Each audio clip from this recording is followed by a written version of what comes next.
Cost account theory छ सबै, त्यसकारण त्यो हाम्रो कस्ट कलेजमा एकाउन्ट छैन पनि छैन पनि स्टुडेन्ट पनि धेरै पनि छैनौँ। ल अब हामीले फाइनेन्शियल स्टेटमेन्ट भन्ने बित्तिकै चाहिँ यो भित्र चाहिँ हामीले के हो त भन्दाखेरि those statements or accounts prepare at the end of accounting year is called financial statement. वर्षको अन्तिममा बनाउने स्टेटमेन्ट अथवा अकाउन्टहरू जुन हुन्छ त्यसलाई नै हामी फाइनेन्शियल स्टेटमेन्ट भन्छौँ। त्यो वर्षको अन्तिममा के भन्छ त, हामी कतै काम गर्छौँ भने अथवा हामीले कतैको बनाउने काममा पनि हुन सक्छौँ। वर्षको अन्तिममा के त भन्दाखेरि हामीले बनाउने भनेको फाइनेन्शियल स्टेटमेन्ट बनाउने। त्यो फाइनेन्शियल स्टेटमेन्ट भित्र के पर्छ त भन्दाखेरि preparation of income statement, preparation of statement of change in return earning, preparation of balance seat, preparation of cash flow statement, preparation of change in equity अनि नोट्स टु एकाउन्ट, यी कुरोहरू बनाउनु पर्ने हुन्छ। कतिले बनाइ पनि राखेको हुन्छ, कतिले चाहिँ त्यो मध्येका केही नाम चाहिँ सुनेको हुन सक्छौँ। हामीले काम त्यही ठाउँमा त्यही लेभलमा त्यही सेक्टरमा काम गर्दैनौँ भनेदेखि। त्यसकाले फाइनेन्शियल स्टेटमेन्ट भन्नेदेखि त income statement, statement of change in return र ब्यालेन्स सिट बनाउने कुरो चाहिँ यो च्याप्टरभित्र हामी हेर्छौँ। तर यो फाइनेन्शियल स्टेटमेन्ट भन्ने च्याप्टरभित्र चाहिँ वास्तवमा धेरैवटा टपिक्सहरू पर्छन्, त्यसलाई हामी कन्टिन्यू गर्छौँ। This chapter includes financial statement नै भनेरै पढ्छौँ। हाम्रो सिलेबसमा चाहिँ financial statement analysis and performance measurement भन्ने छ हाम्रो सिलेबसमा।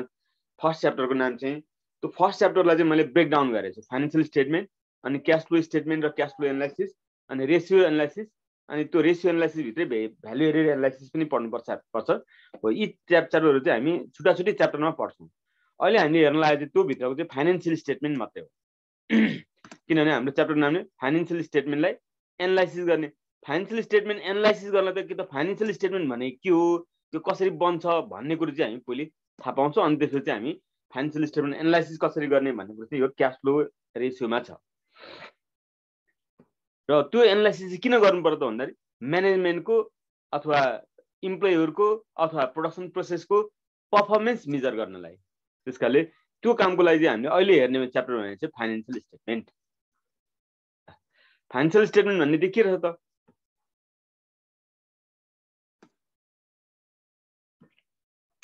Financial statement are reports prepare by the organisation management to present the financial performance and position at a point of time. कुनै एउटा पोइन्ट अफ टाइममा, यो भनेको वर्षको अन्तिम दिन हो। वर्षको अन्तिम दिन म्यानेजमेन्टले अथवा कम्पनीको रेस्पोन्सिबल अथोरिटीले कम्पनीको पर्फर्मेन्स कस्तो छ, पोजिसन कस्तो छ त, के छ, प्रफिट अफ लसको पोजिसन के छ, एसेट्स कति छ, क्यापिटल कति छ, लाइबिलिटी कति छ, त्यसको पोजिसन देखाउने जुन स्टेटमेन्ट हो त्यसलाई नै हामी फाइनेन्शियल स्टेटमेन्ट भन्छौँ।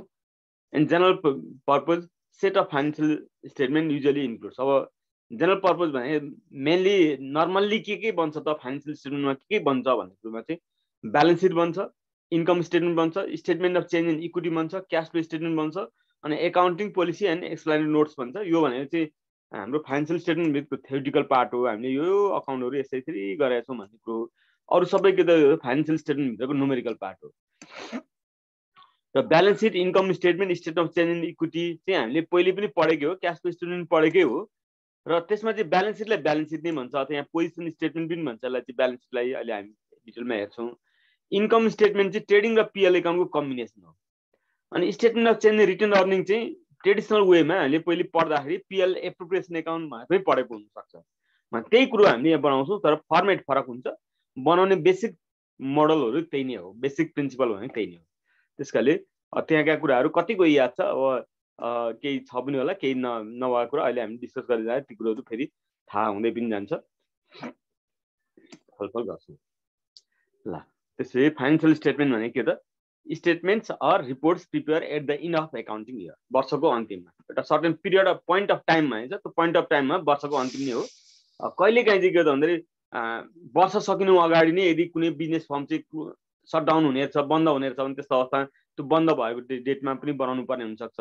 कहिलेकाहीँ स्पेसल पर्पजको लागि, जस्तै एक्विजिसनको कुरो, मर्जरको कुरो हो त्यस्तो केसमा के त जुन टाइममा मर्जर हुने अथवा एक्विजिसन हुने त्यस्तो टाइममा त्यो पोइन्ट अफ टाइममा पनि बनाउनु पर्ने चाहिँ हुनसक्छ है भन्ने कुरोको लागि चाहिँ यहाँ मैले पोइन्ट अफ टाइममा लेखेको। एउटा सर्टेन टाइम पोइन्टमा वेन रिक्वायर्ड, जति बेला आवश्यक पर्छ त्यति बेला बनाउने जुन स्टेटमेन्ट हो त्यसलाई चाहिँ फाइनेन्शियल स्टेटमेन्ट भन्छ। तर मन लाग्यो, हेर्न मन लाग्यो के रहेछ त हाम्रो प्रफिट अथवा लसको पोजिसन के रहेछ भने यो जहिले पायो त्यसले बनाउने कुरो चाहिँ होइन। त्यही स्पेसल पर्पजको लागि त्यो सर्टेन टाइममा बनाऊ भने मात्रै होइन, भने वर्षको अन्तिममै बन्ने हो यो। ल अब यसमा हामीले चाहिँ ब्यालेन्स सिट कसरी बनाउने, इन्कम स्टेटमेन्ट कसरी बनाउने, चेन्ज इन स्टेटमेन्ट, यो चाहिँ हाम्रो के त फाइनान्शियल स्टेटमेन्टको फर्मेट भित्र चाहिँ पहिले ब्यालेन्स सिट प्रेजेन्टेसन गर्नुपर्ने हुन्छ, त्यसपछि इन्कम स्टेटमेन्ट हुन्छ, अनि statement of change in equity हुन्छ, अनि क्यास फ्लो स्टेटमेन्ट हुन्छ, अनि नोट्स टु एकाउन्ट्सहरू हुन्छ। तर हामीले ब्यालेन्स सिट बनाउँदा पहिले चाहिँ हामीले बनाउने चाहिँ फर्स्ट स्टेपमा चाहिँ इन्कम स्टेटमेन्ट बनाउँछौँ, अनि त्यसपछि statement of change in equity बनाउँछौँ, त्यसपछि ब्यालेन्स सिट बनाउँछौँ र क्यास फ्लो स्टेटमेन्ट बनाउने हो। तर हामीले चाहिँ प्रेजेन्टेसन गर्दाखेरि फाइनान्शियल स्टेटमेन्ट चाहिँ हाम्रो यो हो भन्दाखेरि पहिले टपमा चाहिँ हामी के त ब्यालेन्स सिट राख्नुपर्छ, ब्यालेन्स सिटको तल इन्कम स्टेटमेन्ट राख्नु पर्यो, अनि statement of change in equity सँगसँगै हुन्छ अथवा अर्को स्टेटमेन्ट हुन्छ, अनि क्यास फ्लो स्टेटमेन्ट हामी राख्छौँ। किन भन्दाखेरि इन्कम स्टेटमेन्टको answer statement of change in retained अर्निङमा लानुपर्ने हुन्छ अथवा चेन्ज इन इक्विटीमा लानुपर्ने हुन्छ। Statement of change in equity अनि इन्कम स्टेटमेन्टको इन्फर्मेसनहरू चाहिँ ब्यालेन्स सिटमा जान्छ, अनि ब्यालेन्स सिटको इन्फर्मको आधारमा क्यास फ्लो स्टेटमेन्ट बनाउने हो। ब्यालेन्स सिट इन्कम स्टेटमेन्टहरूको ओभरअल इन्फर्मको आधारमा क्यास फ्लो स्टेटमेन्ट बनाउने हो। र ती सबैलाई सपोर्ट गर्ने कुराहरू चाहिँ हामीले के त अर्को एउटा एक्सप्लेनेरी नोट्स भनेर चाहिँ लेख्छौँ, त्यो नोटमा हामी देखाउँछौँ। त्यो कुरो हामीले कसरी बनाउने भन्ने कुरो नै यो च्याप्टरसँग रिलेटेड छ। त्यस्तो फाइनान्शियल स्टेटमेन्ट बनाउँदा चाहिँ के छ भन्दाखेरि अकाउन्टिङ स्ट्यान्डर्डहरूलाई फलो गर्नुपर्ने पनि हुन्छ। अकाउन्टिङ स्ट्यान्डर्डहरू फलो गरेर अकाउन्टिङ स्ट्यान्डर्डले के भन्छ, कस्तो खालको फर्मेट भन्छ, कस्तो कस्तो आइटमहरूलाई कसरी मेजर गर्ने, ती कुरोहरू पनि हामी हेर्छौँ। त्यत्रो धेरै त होइन, हामीले त मेजर गरिदिएको हुन्छ, तर अकाउन्टिङ स्ट्यान्डर्ड भने के हो त भन्ने कुरो हामी सर हेर्छौँ यहाँ चाहिँ।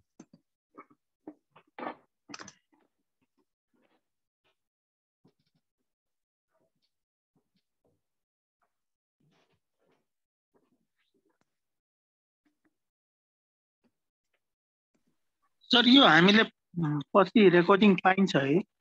रेकर्डिङ मैले गरेछु, मैले सम्झाउनु आज चाहिँ गरेछु। म यसलाई राख्नुपर्छ भने राखिदिन्छु, तर लाइभ क्लास जतिको चाहिँ नमानौँ रेकर्डिङलाई होइन। तैपनि सर नोट्सको लागि चाहिँ हुन्छ, चाहिहाल्छ सर। हुन्छ हुन्छ। ल त्यसै अकाउन्टिङ स्ट्यान्डर्ड भने के रह्यो त भन्दाखेरि यो भनेको खासमा भने के त जसले पनि हेर्दा बुझोस् अरे। एउटा फर्ममा चाहिँ एउटा तरिकाले गरेछ, अर्को फर्ममा काम गरिरहेको मान्छेले त्यो फर्मको चाहिँ अथवा त्यो कम्पनीको चाहिँ फाइनेन्सियल स्टेटमेन्ट हेऱ्यो भने बुझ्नै नसक्ने भयो भने त्यसको अर्थ के भयो र? त्यस कारणले यहाँ चाहिँ यो एकाउन्टिङ स्ट्यान्डर्डले चाहिँ के त भन्दाखेरि विदिन द कन्ट्री मात्रै नभएर इन्टरनेसनल्ली एक ठाउँ बनाएको फाइनेन्सियल स्टेटमेन्ट चाहिँ अर्को ठाउँकोले चाहिँ सजिलै बुझ्न सकोस् भन्नको लागि, अन्डरस्ट्यान्डेबल होस्, मेजरेबल होस्, कम्पेरेबल होस् भन्नको लागि जुन सर्टेन टेक्निक्सहरूलाई चाहिँ हामी के त भन्दाखेरि युनिफर्मिटी गर्न खोज्छौँ भने त्यो चाहिँ बाहिर के प्र्याक्टिस छ त्यो चाहिँ के त भन्दाखेरि जस्तै मान्यौँ हामी यहाँ चाहिँ पढ्छौँ, यहाँ पढेर बनाउँछौँ, फाइनेन्सियल स्टेटमेन्ट बनाउँछौँ, अनि त्यो बनाएको फाइनेन्सियल स्टेटमेन्ट चाहिँ विदेशको कुनैले चाहिँ अथवा यहाँको कुनै प्रोजेक्ट छ, विदेशी प्रोजेक्ट छ, त्यहाँ हामीले त्यसको फाइनेन्सियल स्टेटमेन्ट बनाउँछौँ, अनि विदेशी जुन प्रोजेक्ट लन्च गरेछ उसले चाहिँ त्यो बुझ्नै नसक्ने भयो भने त्यो त अर्थ भएन। त्यस कारणले सबैले अन्डरस्ट्यान्ड गर्न सक्ने खालको, बुझ्न सक्ने खालको चाहिँ हामीले फाइनेन्सियल स्टेटमेन्ट प्रेजेन्टेसन गर्नुपर्ने हुन्छ। त्यसको लागि के त भन्दाखेरि अकाउन्टिङको स्ट्यान्डर्ड फलो गर्नुपर्ने हुन्छ। त्यस कारण accounting standard provide the guideline for preparing and maintaining accounting as per principle and convention.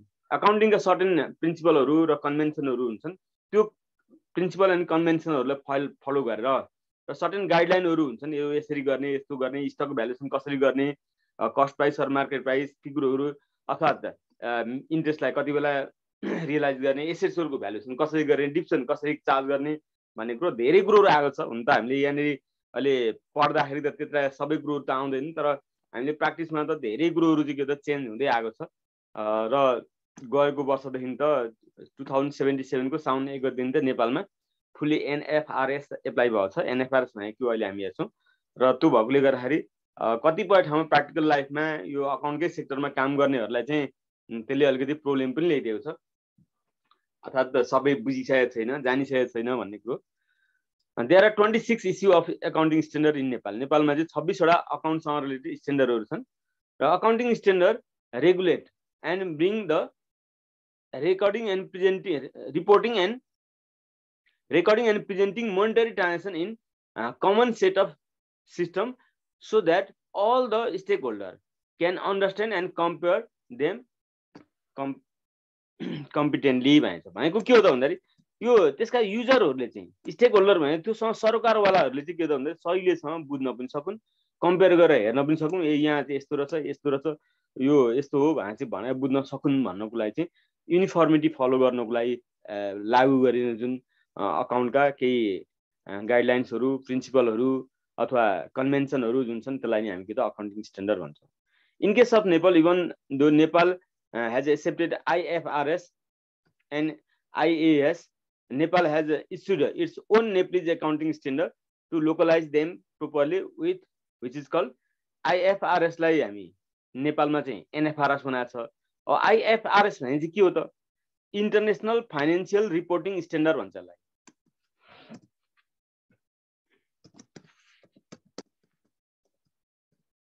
International financial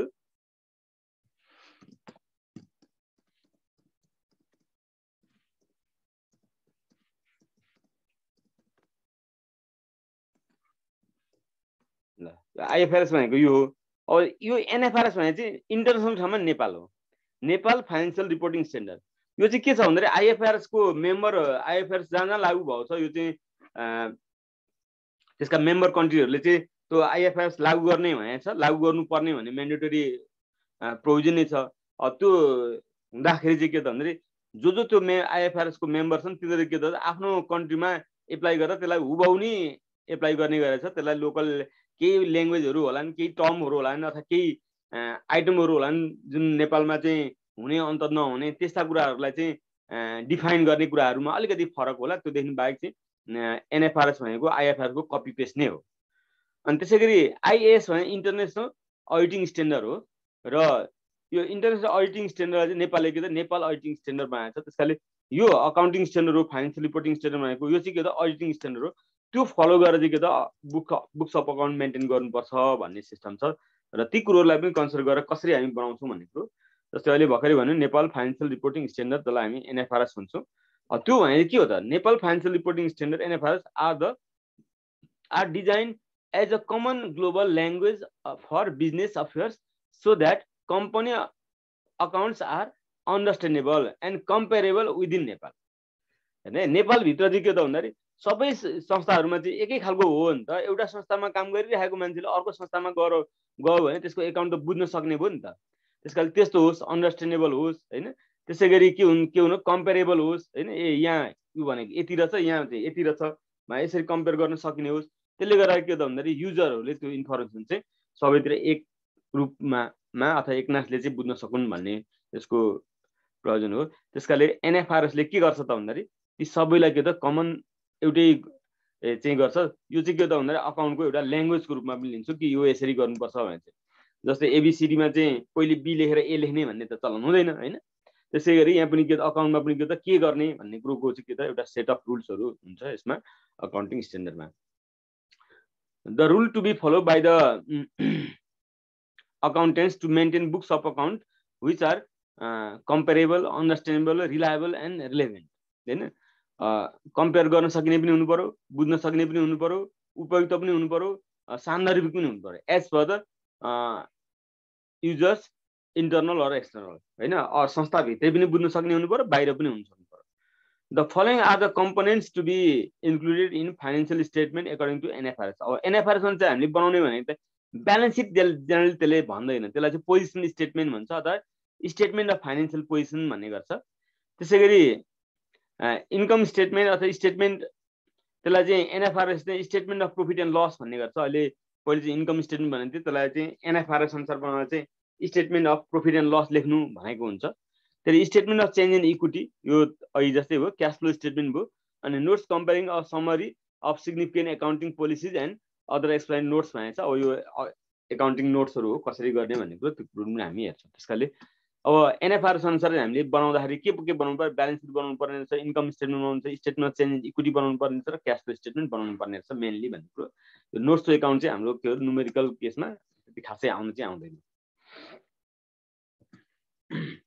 त्यो भित्र चाहिँ हामीले जेसुकै भने पहिले ब्यालेन्स सिट लेखे पनि हामीले पहिले बनाउनु चाहिँ के त इन्कम स्टेटमेन्ट नै बनाउनु पर्ने हुन्छ, जसलाई हामी statement of profit and loss भन्छौँ। र इन्कम स्टेटमेन्ट चाहिँ नेचर अफ अर्गनाइजेसन अनुसार चाहिँ त्यो फरक फर्मेट हुनसक्छ। फरक फर्मेट भन्दा पनि सिङ्गल स्टेप इन्कम स्टेटमेन्ट र मल्टी स्टेप इन्कम स्टेटमेन्ट भनिन्छ। सिंगल स्टेप इन्कम स्टेटमेन्ट चाहिँ के हुन्छ भन्दा इन्कमहरु सबै एक ठाउँ जोड्ने एक्सपेन्सहरु सबै एक ठाउँ राख्ने त्यो गरेर घटाइदिने घटाएपछि जुन आउँछ त्यो के हो नेट इन्कम भयो त्यसकाले सिंगल स्टेप इन्कम स्टेटमेन्ट र मल्टी स्टेप इन्कम स्टेटमेन्ट हुन्छ अब यो चाहिँ हामीले सिंगल स्टेप इन्कम स्टेटमेन्ट जानिराख्नु पर्ने चाहिँ होइन तर कहिले पनि सर्ट क्वेसनमा चाहिँ क्वेसनले तोकेरै single step income prepare single step income statement भन्दियो भने त त्यति बेला चाहिँ गर्नुपर्ने हुन्छ भन्नको लागि चाहिँ मैले यो एउटा फर्मेट यस्तो हुन्छ है भन्ने कुरो मैले देखाएँ कलरमा रहेछ चेन्ज गर्नुपर्छ कि बुझिन्छ के छ बुझिन्छ देखिरहेको छ ल अब यसमा के हुन्छ त हेर्नु त हाम्रो फर्मेटमा चाहिँ वास्तवमा हामीले प्र्याक्टिकल लाइफमा काम गरेर चाहिँ यहाँ नोट्स भनेर पनि लेख्नुपर्ने हुन्छ पहिले चाहिँ सेड्युल भनेर लेख्ने चलन थियो अहिले चाहिँ पहिले अनुसूची भनेको थियो अहिले चाहिँ नोट भनेर लेख्नुपर्ने हुन्छ र यहाँ चाहिँ के हुन्छ करेन्ट इयर र प्रिभियस हुन्छ हामी प्र्याक्टिकल लाइफमा कतै काम गर्छौँ भने चाहिँ त्यहाँनिर के त रुपिस भन्ने अथवा डिटेल्स एमाउन्ट भन्ने हुँदैन त्यहाँ चाहिँ नोट हुन्छ नोटमा चाहिँ के त भन्दाखेरि यो सेल्स रेभेन्यू कहाँबाट आयो के जोडेर कति जोडेर आएको भने त्यसको छुट्टै डिटेल हुन्छ त्यहाँ नोट नम्बर 1 भन्छौँ अथवा 101 भने त्यसरी हामीले आफ्नो बिजनेस अनुसार चाहिँ हामीले त्यो नम्बर दिएको हुन्छ त्यो चाहिँ के हो त त्यसको क्यालकुलेसन चाहिँ त्यहाँ अर्कै ठाउँमा छ है त्यो एक नम्बर वर्किङ नोट जस्तै हो नोट भनेको त्यहाँ गर्नुमा वर्किङ नोट नै चाहिँ भन्दैनौँ हुन चाहिँ हो त्यही वर्किङ नोट नै हो भने त्यहाँ गरेको छ है यो सेल्स रेभेन्यू यो कुरोहरू यो इन्कमहरू जोडिएको छ है भने देखाउने जुन हो त्यसलाई चाहिँ हामी नोट भनेर प्रेजेन्ट गर्छौँ अनि त्यसै अदर इन्कम अरू इन्कमहरू छन् भनेदेखि भनेको हामीले पहिले जानेको पिएल एकाउन्टको क्रेडिटमा चढ्ने अरू इन्कमहरू interest receive commission receive dividend receive हुनसक्छ ब्याडेज रिकभर हुनसक्छ त्यसै गरी इन्ट्रेस्ट एन्ड इन्भेस्टमेन्ट हुनसक्छ जे जति इन्कमहरू हुन्छन् ती इन्कमहरू चाहिँ हामीले यहाँ राख्छौँ र टोटल रेभेन्यू आउँछ अथवा टोटल इन्कम आउँछ अनि त्यसमा लेस के गर्छौँ कस्ट अफ गुड्स लेस गर्छौँ अफिस एक्सपेन्सेस लेस गर्छौँ सेलिङ एक्सपेन्सेस लेस गर्छौँ फाइनेन्सियल एक्सपेन्सेस भनेको इन्ट्रेस्ट लेस गर्छौँ अदर एक्सपेन्सेस लस लेस गर्छौँ त्यो गर्दा नेट इन्कम बिफोर ट्याक्स आउँछ त्यसमा ट्याक्स अफ पर्सेन्टेजमा छ भने चाहिँ यो नेट इन्कम बिफोर ट्याक्सको पर्सनले यो ट्याक्सको एमाउन्ट क्यालकुलेसन गर्छौँ कहिलेकाहीँ एमाउन्ट नै दिएको हुन्छ एमाउन्ट नै राख्छौँ छैन भने राख्नु पनि पर्दैन नेट इन्कम आफ्टर ट्याक्स यसरी आउँछ त्यसलाई अर्निङ आफ्टर ट्याक्स पनि भन्छ इएटी पनि भन्छ यो हो सिंगल स्टेप इन्कम स्टेटमेन्ट ल सिंगल स्टेप इन्कम स्टेटमेन्ट त्यति खासै हुँदैन भनेको नेचर अफ अर्गनाइजेसन नै यस्तो छ कि धेरै आइटमहरू छन् अदर इन्कममा पर्ने अनि कस्ट अफ गुड्स क्यालकुलेसन गर्नुपर्ने हुन्छ अफिस एक्सपेन्सेस भित्र धेरै आइटमहरू छन् अनि त्यस्तो अवस्थामा के त सिंगल स्टेप इन्कम स्टेटमेन्ट होइन मल्टी स्टेप इन्कम स्टेटमेन्ट नै बनाउनु पर्ने हुन्छ ल यसमा हेर्नु त केही छ त यो सिंगल स्टेप इन्कम स्टेटमेन्टको मा हामीले केही कन्फ्युजन छैन सर अब हामी जान्छौँ मल्टी स्टेप इन्कम स्टेटमेन्टमा अब मल्टी स्टेप इन्कम स्टेटमेन्टमा चाहिँ इन्कम स्टेटमेन्ट चाहिँ बनाउने त त्यही नै हो तर हामीले स्टेप वाइज बनाउनु पर्ने हुन्छ र वास्तवमा हामीले गर्नुपर्ने पनि त्यही नै हो त्यसकाले इन्कम स्टेटमेन्ट फर अ कम्पनीमा चाहिँ हामी हेडिङ राख्छौँ for the period ended अथवा for the year ended भने चाहिँ हामी डेट लेख्छौँ डेट लेखिसकेपछि अब हामीले फर्मेट बनाउँदाखेरि चाहिँ बनाइदिनु पर्यो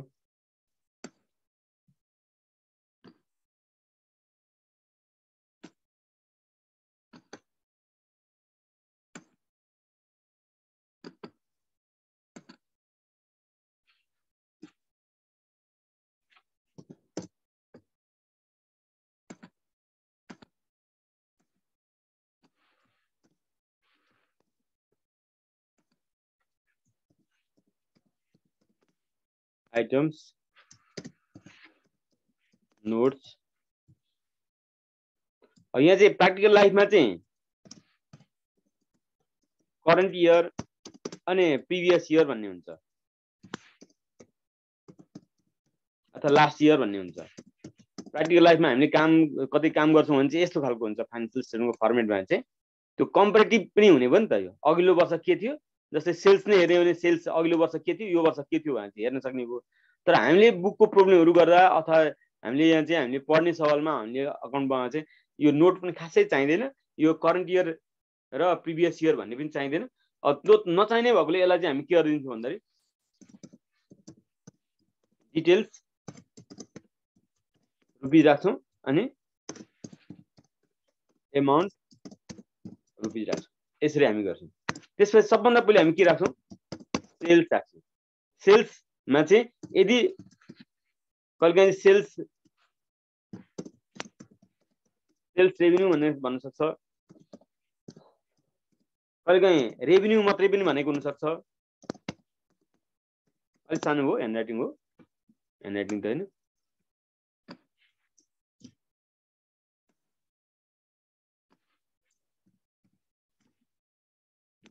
यसरी हामी राख्छौँ। अब त्यसपछि यसमा सेल्स रिटर्न छ भने चाहिँ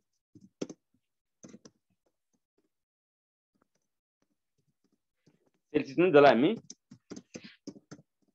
रिटर्न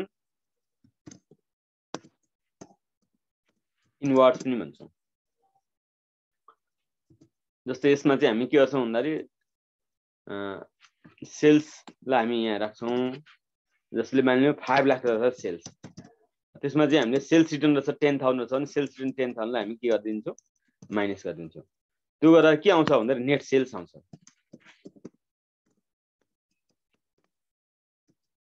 नेट सेल्सलाई हामी यहाँ राख्छौँ। जस्तै कति भयो 4,90,000 भयो। यो इक्जाम्पल मात्रै है, कहाँबाट आयो नभनौँ।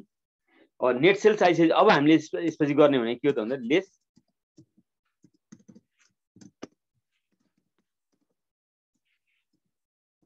कस्ट अफ गुड्स सोल्ड, जसलाई हामी सर्टकटमा COGS पनि भन्ने गर्छौँ, कस्ट अफ गुड्स सोल्ड गर्छौँ। अब कस्ट अफ गुड्स सोल्डमा के पर्छ त्यो कुरा हामी हेर्छौँ। यो भनेको कस्ट अफ गुड्स सोल्ड भने एक्ज्याक्टली ट्रेडिङ एकाउन्टको डेबिटपट्टिसँग बढी रिलेटेड छ। यदि हामीले ट्रेडिङ एकाउन्टकै सम्झना छ भने त्योबाट पनि हुन्छ।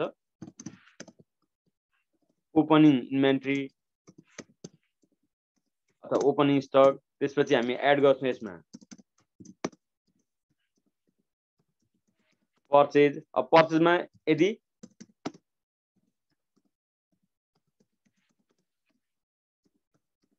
पर्चेज छ भने पर्चेज घटाउँछौँ। त्यसपछि हामी एड गर्छौँ वेजेस एड गर्छौँ। वेजेसमा कहिले काहीँ के त भन्दाखेरि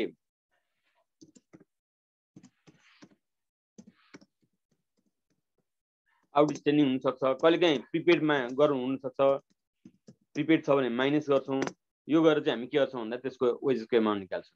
त्यसपछि अरू सबै एक्सपेन्सेसहरू जुन चाहिँ हामीले यदि ट्रेडिङको डेटमा चढ्ने एक्सपेन्सेसहरू थाहा छ भनेदेखि ती कुरोहरू यहाँ आउँछ। अथवा डाइरेक्ट एक्सपेन्सेसहरू, फ्याक्ट्री एक्सपेन्सेसहरू, म्यानुफ्याक्चरिङ एक्सपेन्सेसहरू, होइन फ्याक्ट्री लाइटिङ एन्ड हिटिङ भन्न सक्छ, स्टोर एन्ड स्पेयर पार्ट्स भन्न सक्छ, कन्ज्युमर स्टोर भन्न सक्छ। अब यो सबै लेख्यो भने चाहिँ फर्मेट चाहिँ एकदम भेग होला। त्यसकाले मैले चाहिँ अहिलेलाई हामीले अब पहिले नै पढेकोले गर्दाखेरि अल ट्रेडिङ एकाउन्ट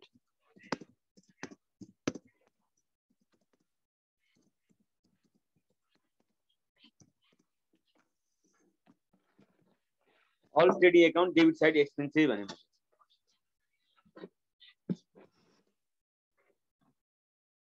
ट्रेडिङ एकाउन्टको डेबिट साइडका एक्सपेन्सेसका आइटमहरू हामीले यहाँ राख्छौँ।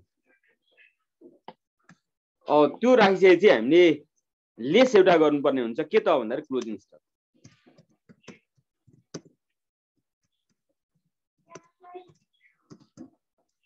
क्लोजिङ स्टक अथवा क्लोजिङ इन्भेन्ट्री अथवा एन्डिङ इन्भेन्ट्री के छ हामीले दिएको। जस्तै यसमा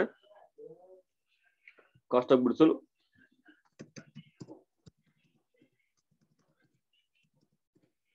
क्लोजिङ स्टकलाई चाहिँ हामी के गर्छौँ माइनस गर्छौँ। त्यो गरेर जुन आउँछ त्यो भनेको के त कस्ट अफ गुड्स सोल्ड हो।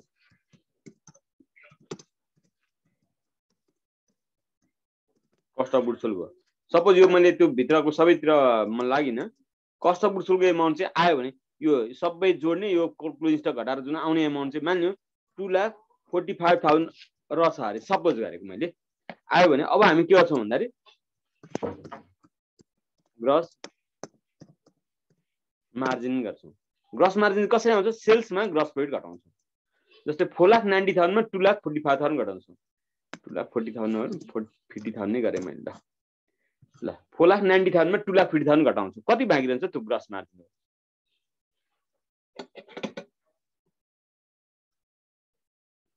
2,40,000 3,40,000 2,40,000 2 लाख।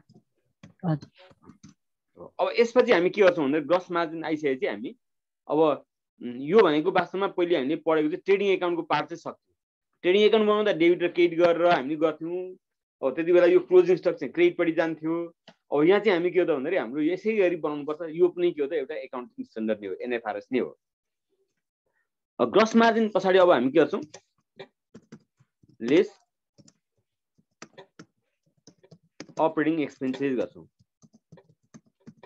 अपरेटिङ एक्सपेन्सहरू यसमा घटाउँछौँ। अपरेटिङ एक्सपेन्सेस भित्र पनि हामीले अब यहाँ क्याटेगोरी छुट्याएर हामी जानुपर्ने हुन्छ।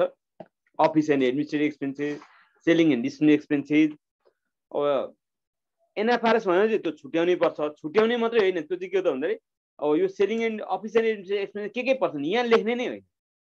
अफिस एन्ड एडमिनिस्ट्रेटिभ एक्सपेन्स चाहिँ लेख्ने, त्यो त्यसको क्यालकुलेसन छुट्टै बाहिर गर्ने, त्यसलाई चाहिँ के त नोट नम्बरले चाहिँ रिफर गर्छौँ। कति नम्बर नोट नम्बरमा वर्किङ नोट भने जस्तै हुन चाहिँ वर्किङ नोट चाहिँ लेख्ने चाहिँ हुन चाहिँ त्यही नै हो। त्यसै office and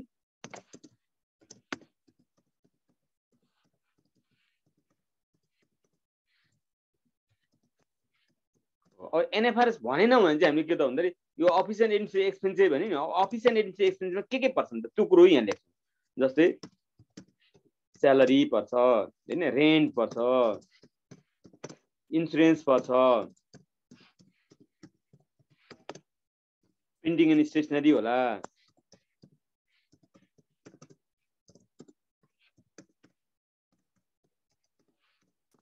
printing and stationery होला,